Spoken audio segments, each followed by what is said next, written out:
In the heart of Worcestershire lies the village of Wolverley, a place of quiet lanes, ancient stone, and a legend that has drifted down through the centuries.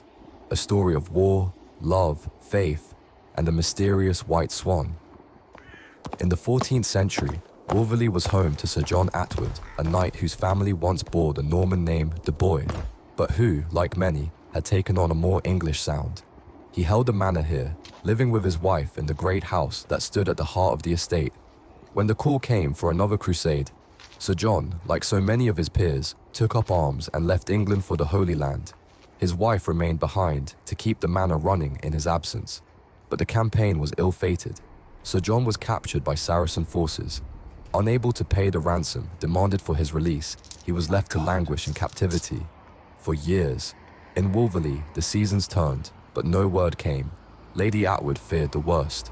At last, she decided she must move on, and plans were made for her to remarry.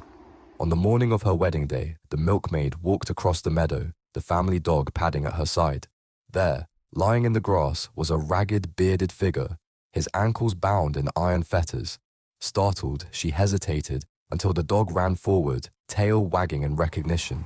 The man claimed to be Sir John Attwood, returned from the Crusades after years of imprisonment. He was taken before Lady Attwood, who did not know him at first, but then he produced half of a gold ring. She fetched the other half, kept safe all those years. The two pieces matched perfectly. Sir John's chains were struck off, and he told his extraordinary tale. He spoke of praying endlessly in his cell until one day an angel appeared, whom he believed to be the Virgin Mary herself, and opened the door.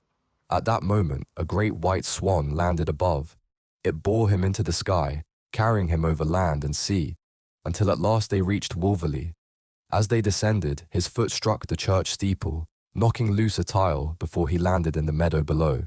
The parish priest, so the story goes, confirmed that a tile was indeed missing from the roof. When Sir John died, his effigy was carved with a swan crest and a faithful hound at his feet. His fetters were kept on display for centuries, later moved to Wolverley Court when the old church was demolished. The meadow where he landed became known as Knight's Meadow. Today, Sir John's effigy can still be seen at the Wolverley Church of St. John the Baptist, though time and history have left their marks. The fetters vanished after 1988, and so the question remains, is this a true tale of miraculous escape, or simply a village legend that has grown with the telling? In Wolverley, the story lives on, a knight, a swan, and a love that bridged the years.